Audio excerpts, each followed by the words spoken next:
Buenas noches.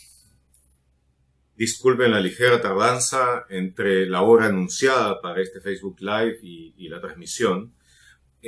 A esto solamente me queda dar la excusa que está bien expresada en la ranchera, que dice que no hay que llegar primero, sino hay que saber llegar. Y el objetivo de este Facebook Live es informarles de que acabamos de publicar un editorial sobre la fuga y petición de asilo de Alan García. Le voy a leer el editorial y después responderé algunas de las preguntas que ustedes quieran formular. A continuación, el editorial.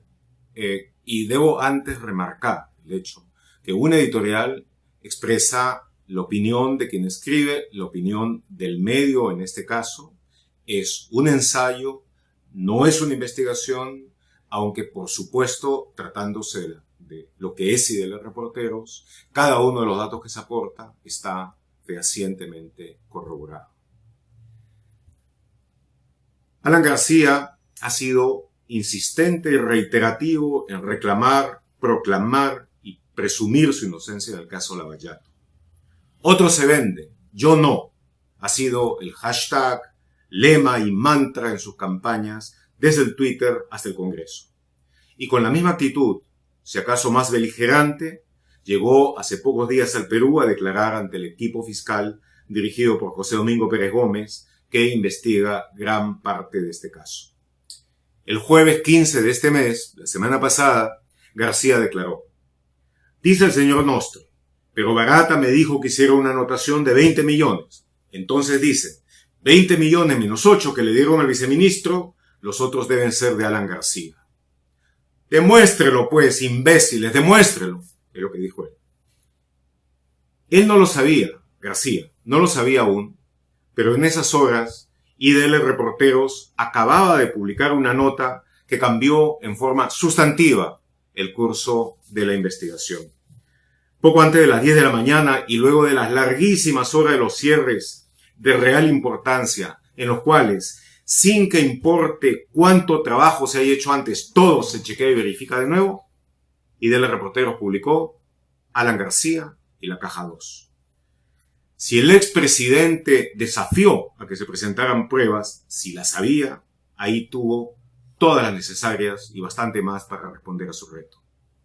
Hasta ese momento, Alan García había sostenido que él no había recibido dinero de Odebrecht y que todos los ingresos que tuvo, incluso la conferencia del 25 de mayo del 2012 en Sao Paulo, por la que le pagaron $100,000, provinieron de hombres de negocios e industriales representados por agentes intermediarios, en ese caso específico, el estudio de abogacía Spínola.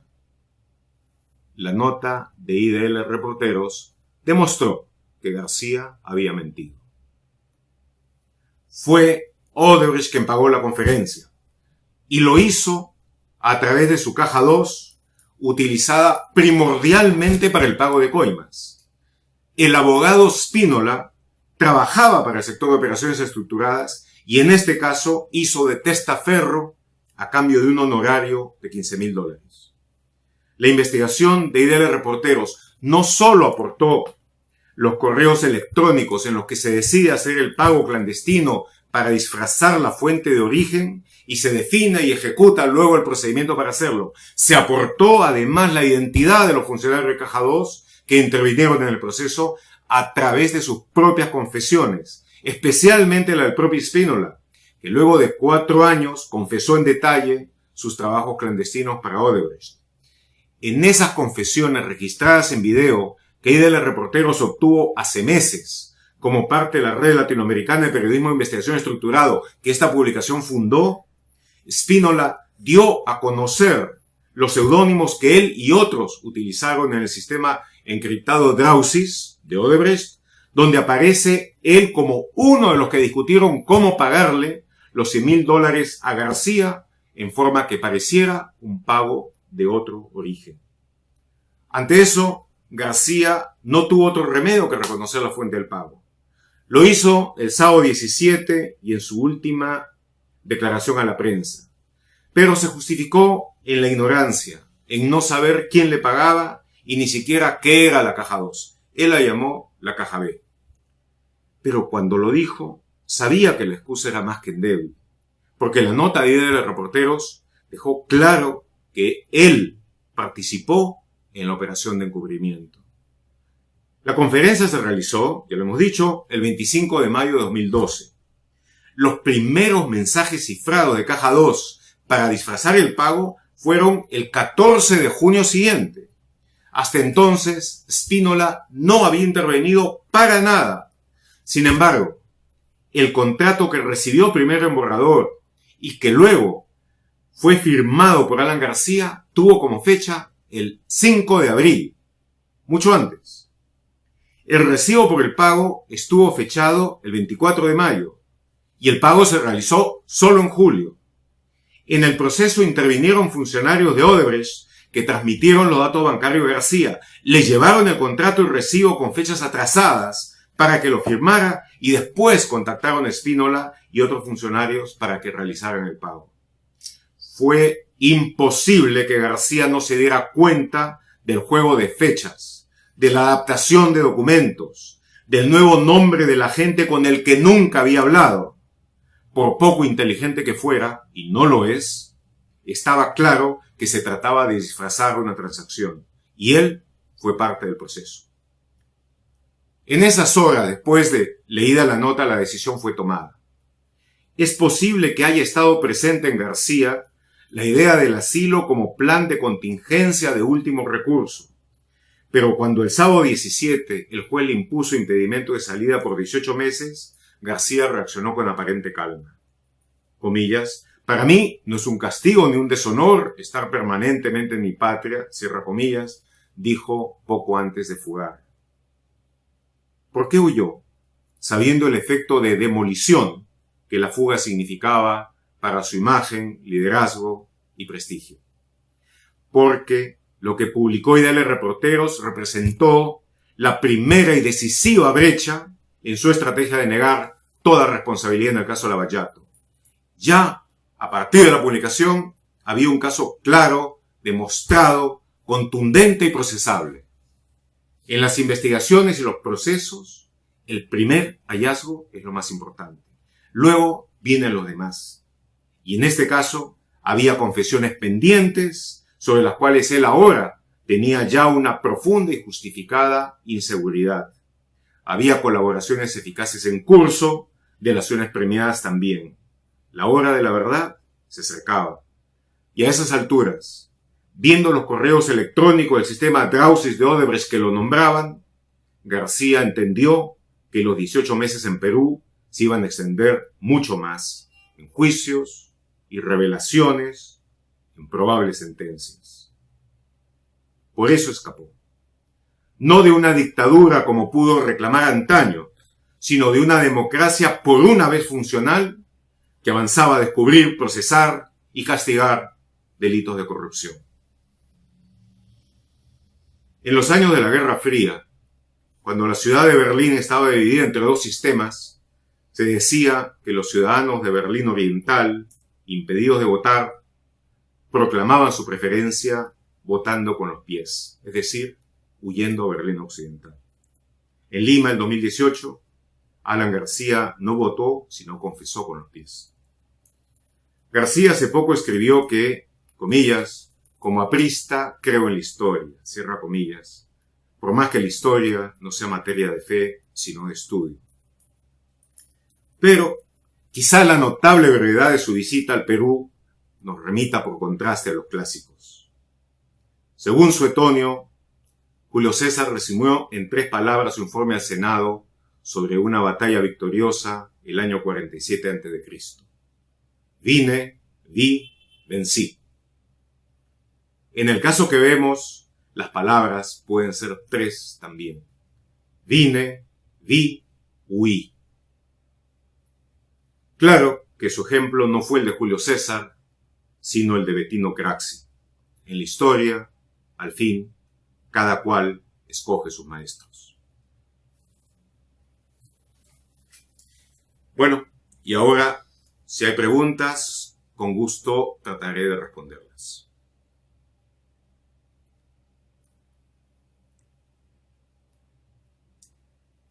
Brigitte Carpio Alfaro me pregunta si tengo otro indicio de corrupción en otros países donde hizo conferencias. Hay una serie de aspectos sobre los que estamos trabajando en cuanto a este caso. Es una investigación compleja que va a tener que hacerse en varios planos a la vez y confío que tengamos pronto datos nuevos e importantes. Jorge Montenegro pregunta, ¿por qué a Pepe Graña y al Club de la Construcción se le anuló la prisión preventiva y no se le puso impedimento de salida? Casi nadie habla de eso. En efecto, el caso de Graña y Montero es interesante. Aunque las razones que se utilizaron en el momento en que se les impuso prisión preventiva sean materia de debate, el hecho concreto es de que hay acusaciones muy graves contra Odebrecht, sobre todo en los procesos donde actuó consorciada con Odebrecht, que ya ha confesado corrupción en esos mismos proyectos y ha confesado además la forma y la manera en que se repartió el costo de las coimas. Graña y Montero ha adoptado una estrategia propia, que ha sido la de entrar en una reestructuración profunda, en un sistema de lo que los americanos llaman compliance, otros lo traducen por cumplimiento, pero lo que significa atenerse, reformarse y atenerse a reglas rigurosas de conducta. Pero en todos los casos donde se llega a ese nivel en la investigación sobre corrupción corporativa, primero debe haber confesión. Primero debe haber revelación de los hechos cometidos, perpetrados. Luego la discusión de cómo se pagan las reparaciones, parte de lo cual es la revelación de los hechos y por supuesto las reformas para garantizar en el futuro y a perpetuidad la integridad de la empresa. Hasta entonces, obviamente, la investigación debe seguir y debe seguir con energía. Y lo mismo que Graña y Montero debe aplicarse a varias de las otras empresas, si no a casi todas las del Club de la Construcción. Hay una reforma necesaria, indispensable en ese aspecto, pero que debe empezar necesariamente por la revelación de los hechos cometidos. Y luego de eso, en reformas rápidas, que permitan recuperar rápidamente el trabajo en la sobreinfraestructura, en la generación de empleos y en todo lo necesario, pero hecho esta vez sin el costo, sin el impuesto confiscatorio de la corrupción. Noelia Huatuco Cabrera pregunta, ¿crees que pidió asilo por las revelaciones de IDL Reporteros? Creo de que las revelaciones de IDL Reporteros jugaron un papel fundamental en la petición de asilo. Sí, eso lo creo. Freddy Madueño Odría dice o pregunta, si José Domingo Pérez pide prisión preventiva en estos días para el líder aprista, ¿alimentaría la teoría de Alan García que tuvo razón en asilarse en la embajada uruguaya porque sabía que, entre comillas, políticamente iban a pedir dicha prisión para él? Si se llegase a pedir prisión preventiva contra Alan García, sería porque las investigaciones han avanzado lo suficiente como para considerar de que Alan García estaría interesado en impedirlas, en interferir la acción de la justicia o en fugarse. Por lo pronto, ya se ha fugado. Entonces, creo de que la discusión sobre si, en el caso de seguir con la investigación, como será, sin duda, la necesidad de pedir esa prisión preventiva está dada, pero en este momento Alan García está en la embajada, de tal manera de que no tiene mucho sentido lo que se vaya a hacer. Lo mismo también se ha dicho en el caso de Toledo, y podría decirse que Toledo no regresa por las órdenes de prisión preventiva y porque aquí ya se ha avanzado mucho en la investigación. Pero aquí no, lo que no importa no es la reacción del inculpado, sino la calidad de la prueba, el avance de la investigación. En el caso de Toledo, para todo propósito práctico, la investigación está cerrada, ha cerrado el círculo. En el caso de García, ha dado un avance decisivo. Rosamary Guerra Wilcaya pregunta, tal como ocurrieron los hechos, parece que el Ministerio Público y IDL obtienen información casi al mismo tiempo. ¿Cuál es la verdad? Por principio, y yo diría que cualquier publicación seria de periodismo de investigación, nosotros no discutimos la fuente, no discutimos la procedencia de nuestra información y tampoco discutimos quiénes pueden o no compartirla con nosotros. Sin embargo, debo decir algo que ya está especificado en el editorial que acabamos de dar. Nosotros aportamos, por ejemplo, en esta investigación, información que sabemos no tiene nadie más, que concretamente son las confesiones, las delaciones premiadas de los casi 80 ejecutivos y colaboradores de Odebrecht realizadas a fines en diciembre del 2016, enero del 2017, dentro de las cuales está la de Spínola y dentro de las cuales está la de Marcos Grillo, que son los dos interlocutores principales en este proceso. De manera que nuestra investigación no ha sido hecha sobre una fuente exclusiva de información. Ha sido hecha sobre varias fuentes convergentes. Y eso ha servido para armarlos y para darle solidez y fuerza a la prueba. Eso significa también, y esto es importante que se sepa, de que muchas veces nosotros tenemos información durante un tiempo largo que no la publicamos porque la investigación a la que concierne dicha información está todavía en curso y necesita completarse. Cuando llega la información que la completa, en ese momento armamos y publicamos la investigación. Pero gran parte de la información que nosotros tenemos no la ha tenido nadie, ni siquiera el Ministerio Público. Elvin Silva Goto pregunta: ¿es cierto que la Fiscalía tenía entre manos una detención, entre comillas, preliminar contra García, dado que esta sería la coartada de la huida-asilo? No lo sé, pero el hecho concreto es de que en la audiencia, para pedir el impedimento de salida, no pidió la detención preventiva José Domingo Pérez, como pudo haberlo hecho. No la pidió. Y según ha dicho el fiscal Rafael Vela, no estaba en el programa de la Fiscalía el pedir ni lo uno ni lo otro. Daniel Alfaro dice: ¿crees que Alan García subestimó al fiscal Domingo Pérez? Me parece haber visto a alguien que lo dijo en ese sentido, haber leído. Y es probable que haya sido el caso, es probable que haya subestimado a todo el mundo. Asimismo, ciertamente no se subestimó. Alejandro Hernández pregunta: según tu propio análisis y el mío, ¿cuáles son las probabilidades de que pueda fugar Alan García? Bueno, ya fugó.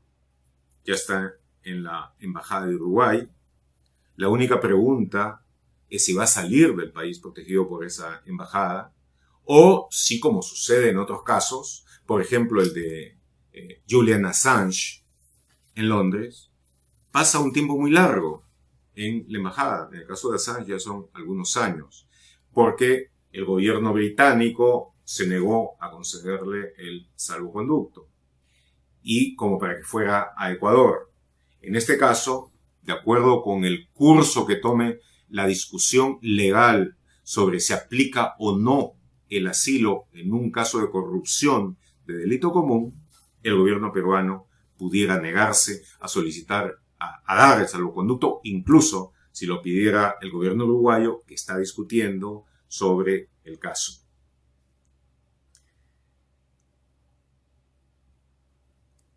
Luis Zamudio pregunta: si Alan García obtiene el asilo en Uruguay y se le encuentra culpable, ¿podrían extraditarlo? Hasta donde sé, no hay extradición con Uruguay. Y esa puede haber sido una de las razones por las que escogió ese país.